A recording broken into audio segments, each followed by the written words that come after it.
but feel that the bad guy just won. They're eating the dogs, the people that came in. They're eating the cats. They're eating the pets of the people that live there. In the words of a previous guest on Your Brain on Climate, Jonathan Rowson, America, is this your king? Okay, it'll start getting cooler. You just watch. I wish science agreed with you. Well, I don't think science knows, actually. What did just happen? There's been no shortage of columns and stuff over the last few weeks where clever people explain what they think explains Trump's win. Some people say it's all to do with economics. Americans feel poorer, and that's never good news for the party in power. Others say that simply being the party in power is the problem. Across the world, they say incumbents are getting a kicking. And if I'm honest, probably the theory I've heard the most down the pub is that there are far more stupid people in America than we had even already suspected. And on that last one in particular, well, not so fast. In this episode, we're going to hear a different take. One that goes to the heart of why people can think so differently about ideas like climate change. And one of the most important things you need to know about how our brains make sense of the world.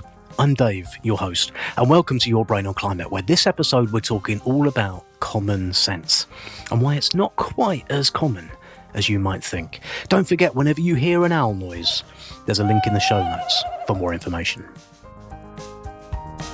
Your brain on climate.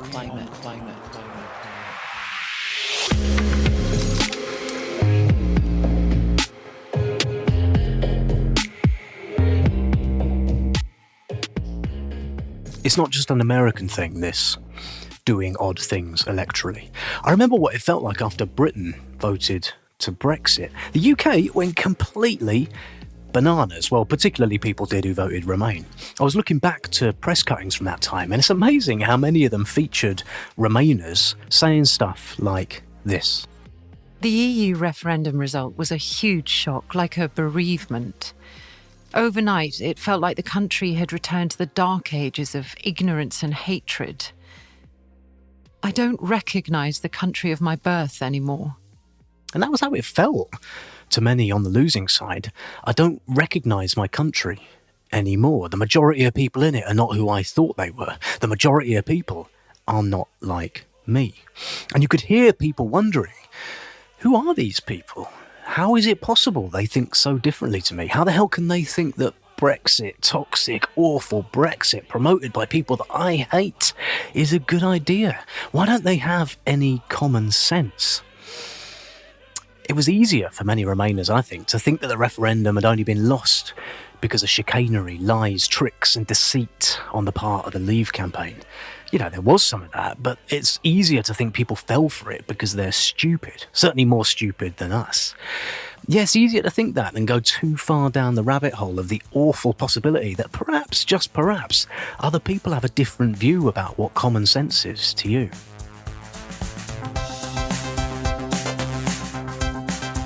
So look, let's get into our chat this week. Let me introduce you to Professor Dannagal Young, or Danna, as she's usually called.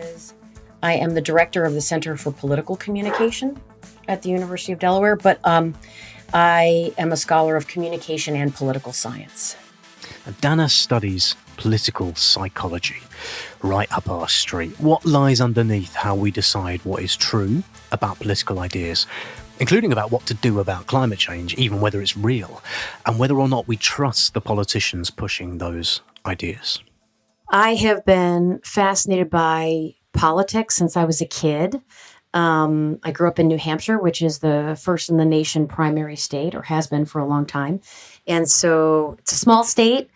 There's only 1 million people, or there were when I was growing up there. And so we felt like politics were really close and the candidates often visited us. And then as I got older, I started performing improv comedy in college, and I started thinking about comedy and satire as ways of affecting how people think and the beliefs that people hold. And so in graduate school, I started to study the psychology of information processing, really trying to get a handle on what is it about satire in particular that may be unique and foster a unique kind of processing in people's minds. That then led me to study political psychology, which is really looking at the different psychological profiles of people who hold varying political values and worldviews. And now I've been integrating all of those things into the study of mis and disinformation, not on the side of the supply, but really on the side of the demand. What is it about us that makes us so drawn to mis and disinformation? Have you heard a dog bark there? That was Danna's dog, Lucy, in the background. Lucy doesn't make any more appearances. Her husband took Lucy away, unfortunately. Now, I was talking to Danna a week or so after Trump won. So close to that, actually, that at the time of our recording, all the votes hadn't yet been counted, but he had definitely won. So that was great timing, lucky timing, as it turned out. So I couldn't help but ask Danna what she thought was behind Trump's win.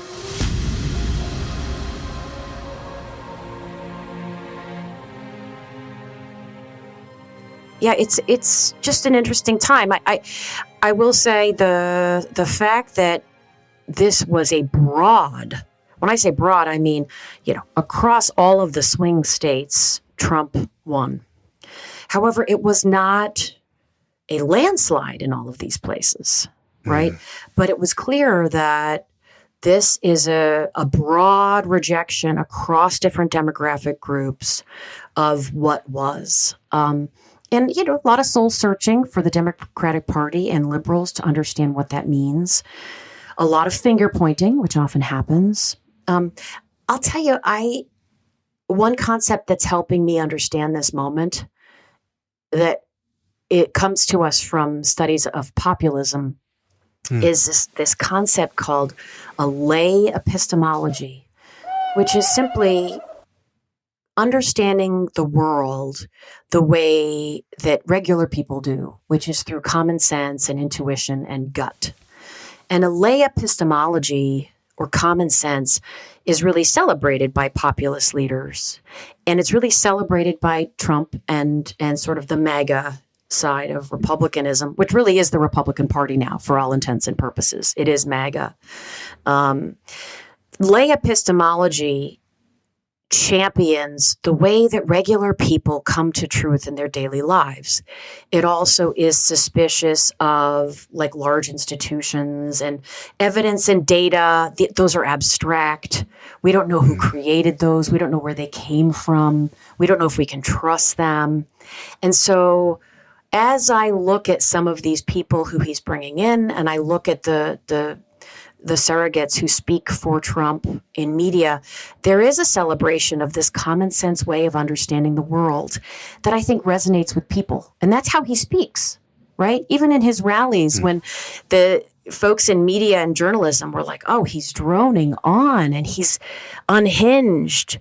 And I think regular people are like, that's kind of what my uncle sounds like all the time. It's like, this is just an everyday. It's like I see myself in this person, not necessarily in how he lives in terms of his wealth, but in terms of just how he exists in the world and how he makes sense of it.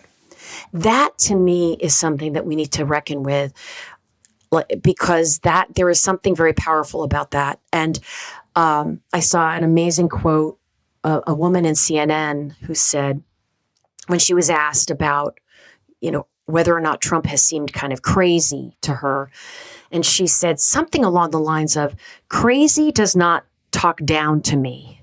Preachy does. And I'm like, okay. Every once in a while you get a nugget that you're like, I'm going to sit with that nugget for a little while. And that speaks to me of that lay epistemology. And I think that scientists and folks who are in research and academia, I think finding ways to communicate science and data and evidence that's derived through the scientific method, but in ways that resonate with people's everyday understanding of the world, is going to become increasingly necessary if anything that we do is to matter.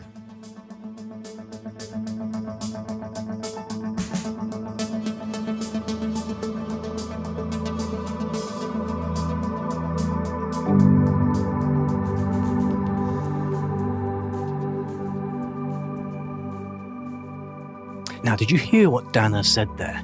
People's common sense way of understanding the world. What does that mean? What is common sense? Is it really a thing? Well, one definition comes from Sophia Rosenfeld, a historian who wrote in her book, Common Sense, A Political History, that common sense is defined as those plain, self-evident truths or conventional wisdom that one needed no sophistication to grasp and no proof to accept. So like things we hold to be true, ideas about the world and how it works that we don't need any proof for. Like whether it's a good idea to put angry wasps in your mouth, or whether Brentford Football Club are by far the greatest team the world has ever seen. You know, common sense. It's just obvious. Now, you, a listener to this show, you're a smart person, and you're probably already thinking, hang on a blinking minute here, Dave. I'm not sure Brentford Football Club are by far the greatest team the world has ever seen. Well, you'd be wrong about that, morally, if not factually. But that's precisely the point. Some ideas that I might consider to be common sense are in fact highly contested. Maybe even most of them. Perhaps not the wasps thing, though.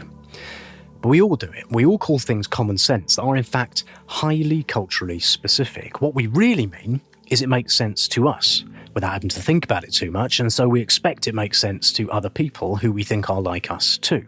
And that idea of common sense, that's been used as a rallying cry for politicians for a long time, wanting to appeal to people's deeply held sense that some ideas are just true and don't think about them too much. A historic realignment, uniting citizens of all backgrounds around a common core of common sense. You know, we're the party of common sense. We want to have borders. Thomas Paine, one of the intellectual leaders of the movement that ended up becoming American independence from Britain, published in 1775 a pamphlet called Common Sense. That's a pamphlet so famous it's even mentioned in the musical Hamilton. I've been reading Common Sense by Thomas Paine, so meant to say that I'm intense. Paine argued to a largely Protestant audience that it was common sense, according to Protestant values, for the 13 states to break away from the motherland. Common sense. But there was nothing mundane and everyday about this pamphlet in practice. It had the incendiary, galvanising fire of a political sermon, a radical and hugely consequential text about an idea that was not, at that point, common sense at all. So what does determine what ideas we take to be common sense? What do I mean? I'm just going to say it in regular talk, right? Okay. Yeah, I just mean, how do people come to truth? That's it. Like, how do people know what they know? So we have two different measures. One is coming to truth through intuition and gut and emotion, right? Like, I trust my gut to tell me what's true. I do what feels right. And then the other scale measures faith in science and data, right? I need evidence to show me what's true. I put trust in data. And it's not, these measures aren't about institutions. They're about really, what do you need? What do you say that you need to make up your mind about truth? And believe it or not, there is a pretty nice distribution across these things. Most of us say that we use both. Okay. We use both intuition and evidence and data. Okay. There are people who say, I don't use evidence and data so much. I really rely on my gut. And when you look at those people, they're significantly more likely to support Donald Trump. They're significantly more likely also in our research to have believed misinformation about COVID and also about the 2020 election, which Trump continued to accuse of having been riddled with fraud. So, we don't really know the causal mechanism there. It could be that people who already are driven by intuition and gut instinct are attracted to Trump, right? It could also be that in his performances of how he understands the world, Trump himself teaches his supporters and his base that this is how people like us understand the world. We don't worry about evidence and data. We go with our gut. Sometimes things just feel wrong. And in fact, when you look at the way that MAGA and especially sort of culturally conservative Republicans talk about the transgender issue, it is very much along the lines of intuition and a lay epistemology, right? It is, you can't tell me that somebody who is born one thing can become another thing. That just doesn't make walk around sense. No, so, and that resonates with a lot of folks because it's like, that's how most of us, make sense of the world day to day when we're just trying to exist. Common sense. It's what most of us do, right? I mean, that strikes me as a thing. Most of us, about most things, don't think about it too much. We like to think that we're like nice, clever people with our nice, clever views. I reckon 99% of the things I do in any given day is me doing it and then realising I've done it about 5 seconds later. Of course. And this is what's so wild. And I'll tell you that some social scientists get frustrated because when I talk about this stuff, I'm like, P.S. and by the way, you say that you trust evidence and data to come to truth. Do you do all of the research on climate change? Yeah. Are you the one in the laboratory? No, you're not. You are trusting people who you think use evidence and data. So what you're using is a heuristic. You're using kind of an emotional response to like a source cue. You're saying, oh, those people have fancy degrees. They've done this a long time. I'm going to trust what they say. So it is a kind of shortcut, even among those people who say that they're believing evidence and data. This is really important, right? Because there can be a tendency, particularly maybe over here or highfalutin UK, thinks we're all clever about stuff. There could be a tendency to go, I can't believe how many Americans are stupid because they have just voted for Donald Trump, right? And it sounds like, but tell me if this is wrong, you're not saying, it's not about whether you're stupid or not. There is no judgment on stupidity or otherwise. Is it more about the sort of, the way our brains work and how we come to decisions about the world rather than intellect being in any way a factor in this? Exactly right. And I really feel like once we remove that sort of moral judgment, that especially that sort of condescension, we will be so much better equipped to, figure out what the appropriate messaging is to get individuals to think about the world in ways that will allow them to vote in their own best interest. Because that's the goal, right? If democracy is going to work, well, number one, you need institutions to still be around. We'll see how that goes. And number two, you want people to be equipped with the ability and motivation to make decisions that are in their own best interest. That means an information environment that is hopefully somewhat transparent and untainted, where there is truth to be discerned. It also means individuals need to want that. They need to want to have information that will bring them to the best decision for them. That should be our shared goal. That should be everyone's goal, right? We want citizens to be able to vote for what is best for them. And if that's the goal, then thinking about, a statement I often use is meeting people where they are, right?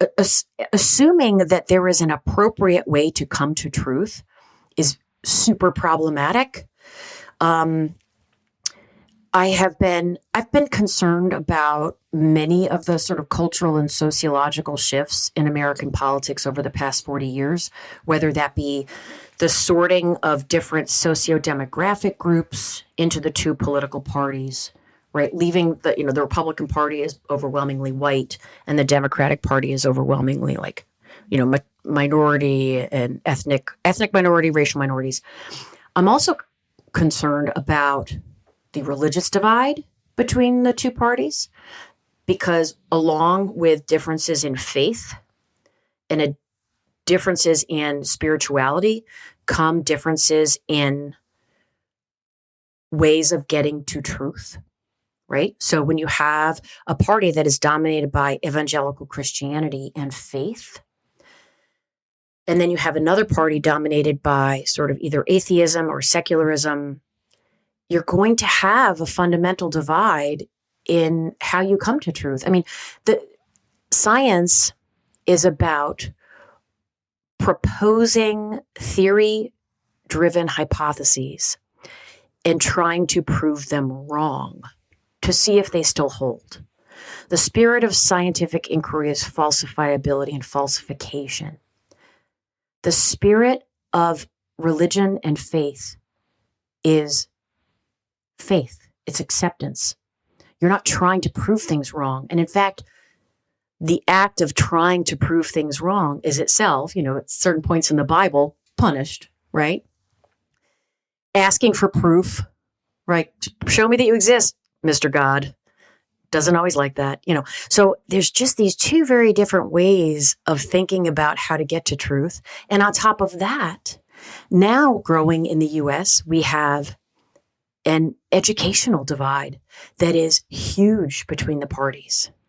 When you look at the gap in vote choice that is at the intersection of gender and education, it is massive. Men without a college degree overwhelmingly voted for Trump. Women with a college degree overwhelmingly voted for Harris. And those things interact in such a way that, like, in the population, women are increasingly likely to receive college degrees. They're increasingly outpacing men in terms of income, in terms of their educational attainment.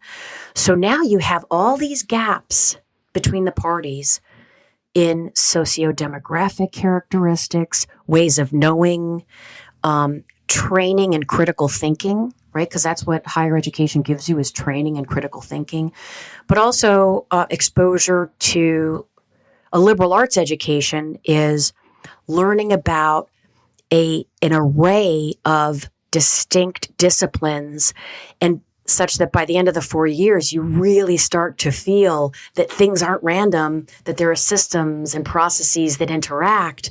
That's the beauty of a liberal arts education, understanding systems and larger processes. And now all of those things are correlated with political party in ways that I think are devastating for democracy and for our ability to forge ways forward.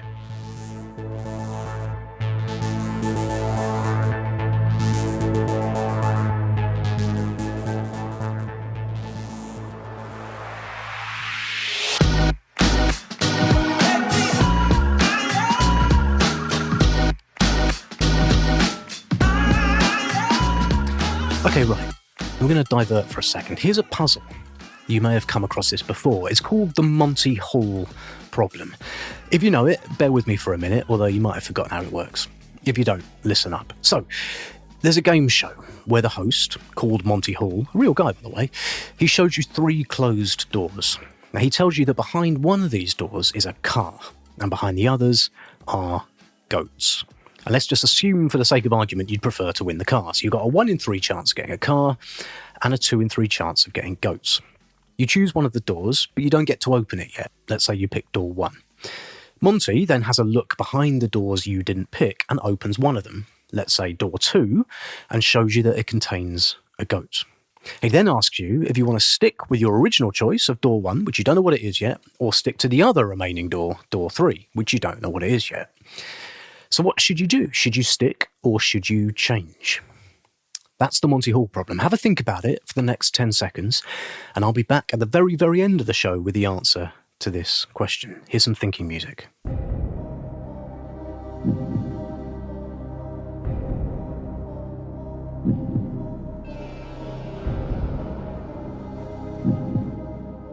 Okay, maybe you came to an answer, maybe you haven't, but what I'd like you to do now is think about this. How did you feel when you were thinking about that? Did you feel a kind of delight, a mystery, a romance at not knowing the answer? Did you enjoy reveling in trying to work it out? I remember hearing Alex Bellos, a professional setter of puzzles, saying there were 2 types of people. Firstly, people who are able to and enjoy sitting with the uncertainty of a puzzle for a long time, enjoying the moment, enjoying the challenge, enjoying exploring it from all angles. Those people have a decent chance of getting it right. And then there are people who, in Alex's words, quote, find it harder to overcome the emotional rush to reach an answer. They don't like uncertainty. They feel a strange internal stress at being in a state of having to make a choice. And so they find themselves making a decision quickly and, says Alex, often wrongly. So back to my chat with Danna Young, and Danna says that this phenomenon, how happy you are sitting in a state of uncertainty, when you take it big, is one of the key psychological traits that helps to shape the kind of political ideas you might be attracted to and how you might vote. Over the past 20, 30 years in political psychology, there was growing evidence that when you look at people who differ in their political ideology, especially on those cultural issues, so things relating to gender, sexuality, race, crime, immigration, not economic stuff, but those cultural issues, people who are culturally conservative tend to have a distinct set of psychological traits from people who are culturally liberal. And those traits have to do with, for example, having a higher need for closure on the cultural right, needing routine, predictability, order, being less comfortable with ambiguity. Okay? And then another trait that we see correlates, need for cognition, which is if you are high in need for cognition, it's not about how smart you are. It's about how much you enjoy thinking for the sake of thinking, solving large problems, or do you prefer having things like coming to answers really quickly, maybe having decisions already made for you? And what psychologists have figured out is that a lot of those psychological differences are really linked to how individuals think about and monitor for threats, interpersonal threats in their environments.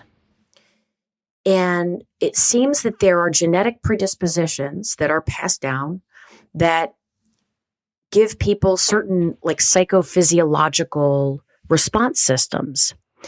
Some people are just naturally going to be monitoring for threat. They're going to be attuned to threat. They are the people who look around when they're in an unfamiliar environment, right? They lock all their doors. And then there are folks who are just less concerned with threat. They just are, it's just not on their mind. It's actually quite a luxurious place to be because it frees up a lot of bandwidth. Those people in that latter category that have a lot of bandwidth freed up, those are our cultural liberals because they can just think for the sake of thinking. They don't have to make decisions quickly. They're okay just living in sort of cognitive limbo because they're not always in this sort of survival mode. They don't think that they're potentially under threat at every moment. And the way that I talk about this in my writing too is we actually need both kinds of people for a system to be functional, safe, and happy and healthy.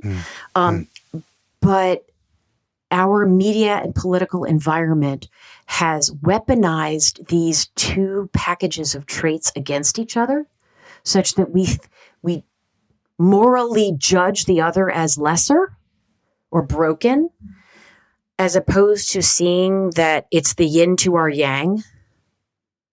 And what would we do if, truly, what would all the liberals do if all the people who were monitoring for threat disappeared?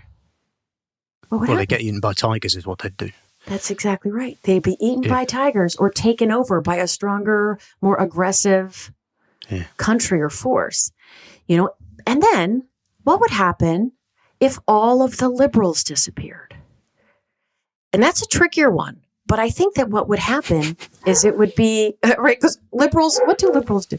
What it would be, I think it would be a place without so much art and beauty or poetry, definitely without innovation.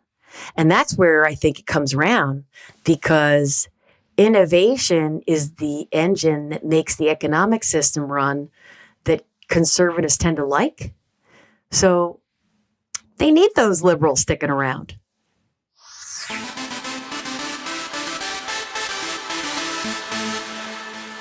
Hi everyone, it's May Letitia. I'm Ollie Bromfield. And I'm Moses Duckrow, and this is Green Flags, a forever better podcast by Puma. Puma will be setting us challenges each week to help turn us into eco-legends. And along the way, we'll be finding out with Puma how making even the smallest changes to our daily habits can change the world for a forever better. Find out which one of us comes out on top waving the green flag. You can watch and listen to Green Flags wherever you're hearing this, or follow our journey on Puma's YouTube. Your brain on climate.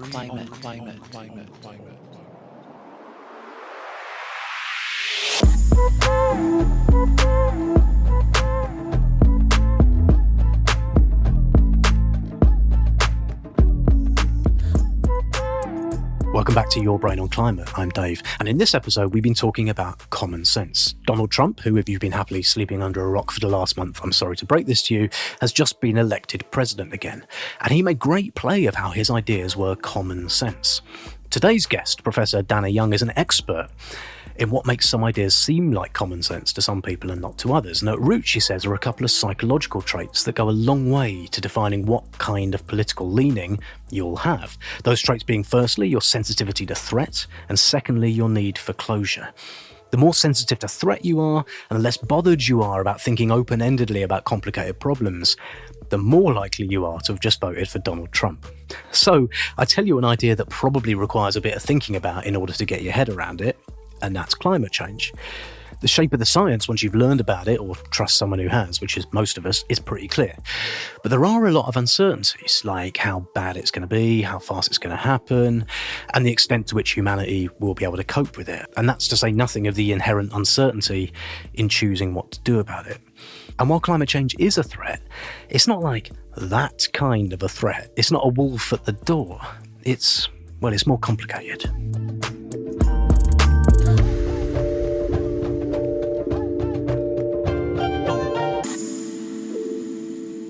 Yeah, so when I started talking about the differences between liberals and conservatives in terms of this concept of threat sensitivity, people immediately clapped back and said, well, if that were the case, then conservatives would be concerned about climate change. And I was like, but it's not that kind of threat. It's not ambiguous threat, right? Notice how cultural conservatives responded to COVID. The threat in their minds was not the virus. It was the people trying to take away their autonomy. So it's about people threat. It's not about stuff threat, So I think part of the reason why we see such resistance to questions about, man-made climate change and what are we going to do on the cultural right is because it does not activate that sense of interpersonal threat. It is slow, it is abstract, it is way out there. Even if you look at the data, it's like, okay, so we're talking about a little increment over time in, the temperature of the oceans or the air. Well, there's fluctuations in daily temperature all the time. So how is this different? I think that its abstraction is its sort of the hurdle that it poses, I think. The other thing is, because what really activates that threat system is threats posed by people. What we see in a lot of the research on climate communication is that among folks who are culturally conservative, the resistance to the messaging about climate is very much driven by something called psychological reactance. And psychological reactance can exist as a stable trait. Like some people are just more psychologically reactant than others. It can also exist as a temporary state that's activated. And what it is that when you feel that your freedom is being constrained, you get really pissed. And it's like, well, doesn't everyone feel that way? Not to the same extent. No. Right. There are some people who are like, F you, I will not do what you tell me. And that is part of their system, right? It's like oppositional defiance disorder, but in grown-ups. And in some ways, it's like great because they are not going to be rolled over, right? They're not going to be steamrolled. However, it can also be activated as a temporary state. And we see that in the face of messages that are like, because the climate is warming, you're going to need to stop driving your big truck. And it's like, when you have people who are already high in trait reactance, who encounter messaging that activates a temporary state of reactance, now they're two things. One, emotionally, they're angry. Okay, they feel really pissed. But it's also activated them cognitively. So they are counter-arguing very concretely. They're very engaged with the messaging. They are thoughtfully processing it, and they are talking back to it. And when you have an audience like that, not only will they not be persuaded, they will boomerang. You will get a backlash. So I think that that's what a lot of what we see is that psychological reactance trait, and the fact that if you are predisposed to perceive threats not from abstractions but from people, then the schematic frameworks you have accessible in your mind aren't about 200 years from now where the climate's going to be and where the ocean levels are going to be. It's about people taking away your rights, people taking away your freedoms, people trying to tell you what to do. And that's what's activating.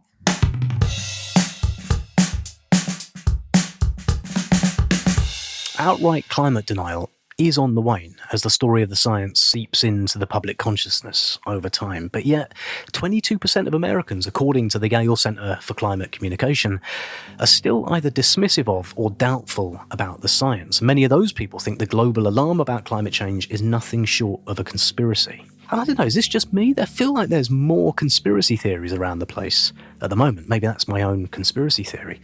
A friend who works in social media monitoring was telling me the other day of the spike she was seeing in social media posts blaming the recent floods in the UK on contrails, the deliberate manipulation of the Earth's weather by sinister forces, which doesn't happen, by the way. It's on video, right?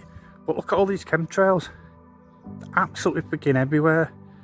You can't see what I can see, right? There's about 30 separate chemtrails in the sky. It's weird. It's not X-Files stuff, but it's, there's a lot of freaking activity. In the USA, weather presenters have faced death threats. Death threats for talking about hurricanes and forgetting to mention that they've been deliberately engineered by world government, which, for the avoidance of doubt, I don't think they have. Just yesterday, someone told me their teenage daughter is convinced that the world is flat. Now, for sure, social media is going to have a lot to do with all that, if I'm right. I'm not really going to go into that on this episode. I must get to that soon. But I was interested in whether the traits that Danna's been talking about in any way explain people's likelihoods to be taken in by conspiracy theories. What's beautiful about conspiracy theories is that they provide a meta-narrative that's the same for all of them. And there's powerful people operating in the shadows to control things, to benefit themselves somehow, maybe to harm people in the meantime, but it's really about benefiting themselves and keeping people in the dark. And that's it. That's the meta-narrative. And the other reason why it's so appealing and so easy to tap into is because, guess what, Dave? Historically, conspiracies have been real. Yes. Right? Yes. It's right. not just like these people are crazy for thinking that powerful people would operate in the shadows in this way. It's like, well, historically, powerful people have done things that are actual conspiracies. So it's easy, it's simple, it ties things up with a bow. It also really feels very validating when you are someone who doesn't trust institutions, right? Because it's like, it fits that your sense that they're all out for themselves and no one's actually trying to help anyone. So that's how conspiracy theories operate. So the notion that I can imagine sort of a combination where there are folks who feel the concept of climate change is so abstract. I don't necessarily understand the science of it. I've been told that somehow driving the truck that I love, that I know liberals hate and judge me for, because they look down on me and they're total jerks. I know that somehow they want me to stop driving my truck because they say it'll help climate change. But I also feel like there's all these people operating in the shadows to benefit themselves, and I don't have any reason to think that they actually want to help me. Me not driving my truck is really hurting me. It doesn't help me. And I don't even trust that this stuff is real that they're talking about. And if it is real, it could be happening thousands of years from now. And quite frankly, I am not like, maybe I don't know the history of Earth, but my understanding is that Earth goes through cycles sometimes, and maybe this is just what it's doing. You know, when you really think about it from the perspective of folks who are just trying to get through the day, it's like, yeah, I get that. But this is so important. You just said something really important. Everything you've said is important, but you said something particularly important. Well, I'm involved in so many conversations where liberal people sit around in what feels like a state of mystification, and they're sitting around going, how is it possible? How is it possible that, e.g., loads of people have just voted for Trump, or loads of people think that climate change is made up, or insert thing here that liberals think? How is it possible? What is going on? And it's almost like we turn off the bit of our brains which is confused by stuff all the time and takes decisions based on what's around us and what we trust, and the bit of ourselves that, you know, isn't sure about the motivations of other people. Like, we all think like this, but we somehow turn off the bit of our brain that thinks other people might think like that when it's about us. Right? Exactly right. Well, because I think in the same way, I mean, I remember in the aftermath of the 9/11 attacks, Americans just being like, wait, what? Why do they hate us? We're amazing. We're so great. Yeah. Right? We're America. We're so nice. We're funny. We're friendly. We make great TV. Why are they so mad? I don't get, like, truly just so obtuse. And it is because it is sometimes uncomfortable to really take a good hard look in the mirror. I think that is true. I've had a lot of conversations with my liberal friends saying, if you're being totally honest, you do look down on all these people. You do judge them. You think they're lesser than you. Right? You think they're stupid. You think they're stupid. And you think to a person that they're racist. Now, we know from the research that racial resentment is a driver of Trump support. We know that negative feelings towards racial and ethnic minorities and sexual minorities is a driver of Trump support. So those people are in there. Okay? There are people who have those things that are, yes.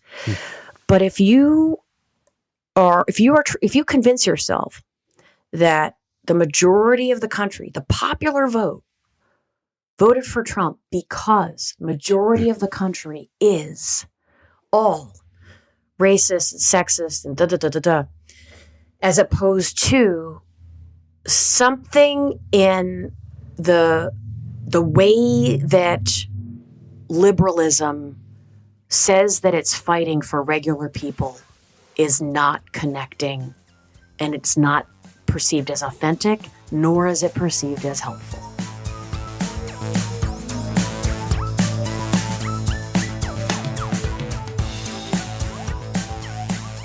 So, right, okay, what, therefore, do we do about it? How do let's just stick to climate change. What would be a good strategy for talking about climate change in a way that realizes some people have got very high threat perception and you may be it? Yeah. Well, I think one of the obstacles here is because, as you were mentioning earlier, it's not real tangible. Individuals are not given real tangible reasons or tangible things we can do about it. And there's an area of persuasive communication that looks at the efficacy of fear appeals. So can fear appeals be persuasive? A lot of times fear appeals are very demobilizing. And the reason why is that for a fear appeal to be mobilizing, you need to, yes, make people feel a real perception of threat of the thing. But they also have to be empowered with efficacy information that they feel they can do. They have to feel that they have some agency. If all you do is tell people everything you're doing is wrong and the way you live your life is, hastening the burning of the climate.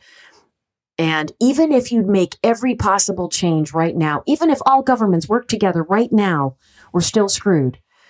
Well, then screw it. I don't want to even think about it, quite frankly. And I also think that's a very reasonable response. So the answer then is really speaking in terms of efficacy, really speaking in terms of agency. Like, here is what these changes will do to to slow the warming of the climate. And here's what that will mean. A lot of the messaging that I see and a lot of the reporting I see is framed negatively. They're loss frames, which is if we do not change things right now by, 2200, I don't even know how to say that year, 2200, that works. By 2200, we'll all be underwater or whatever. It's like, well, thanks. Now, if that's the case, I'm going to start smoking again because we're all screwed anyway, So instead of that, imagine if we make these positive changes now at the individual level. I understand that systemic solutions are necessary, but people need to know their skin is in the game. If you do these things, this is how it will prolong our ability to continue to live here and have a good time, assuming we're having a good time.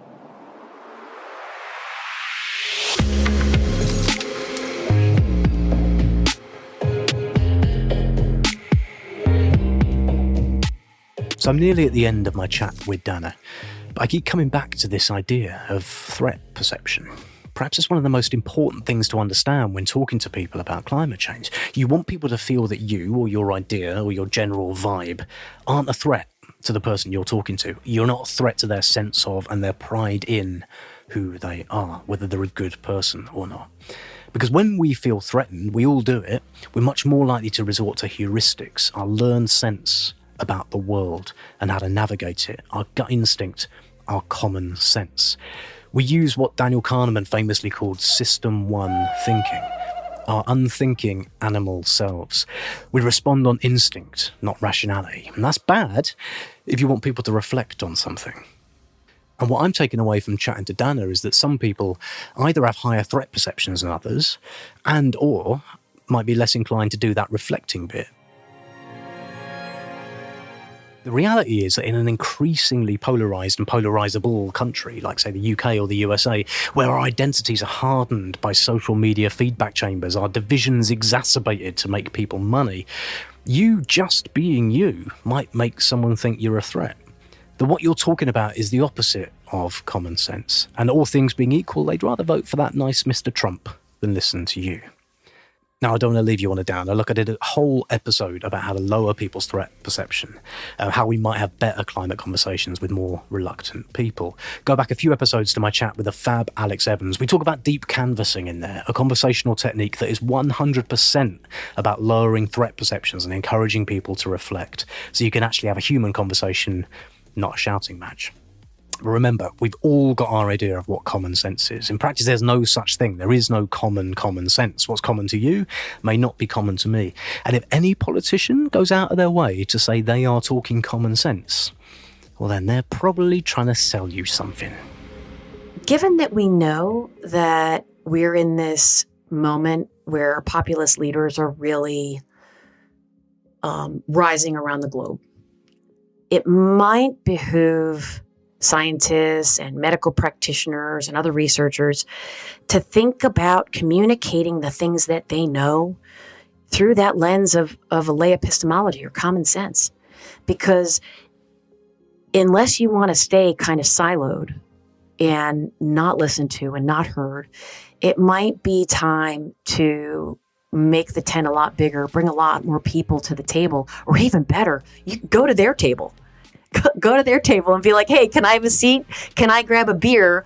And can I talk to you about some of the things that I'm thinking about lately? Because it's kind of what I do. And you might be interested. I mean, it's time. It's time for us to do that.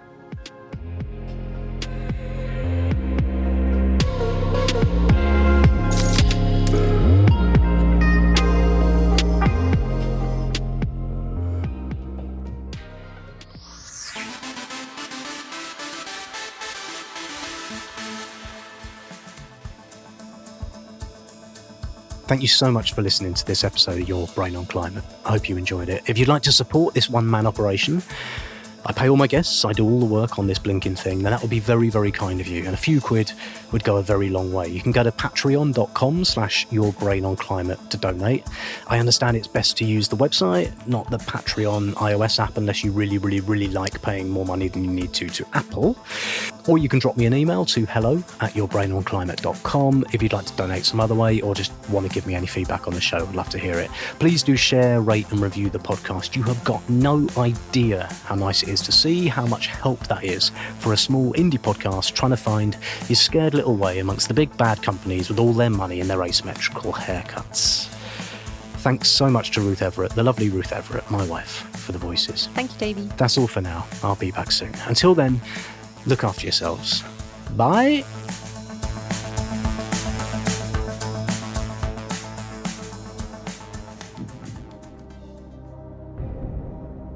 Oh yeah, right.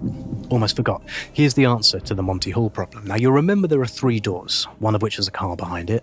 The other 2 have goats behind them. And again, please assume you actually want to win that car. You pick one, but you can't open it yet. And then the host shows you that a goat is behind one of the other 2 doors and asks you if you want to change your mind. What do you do?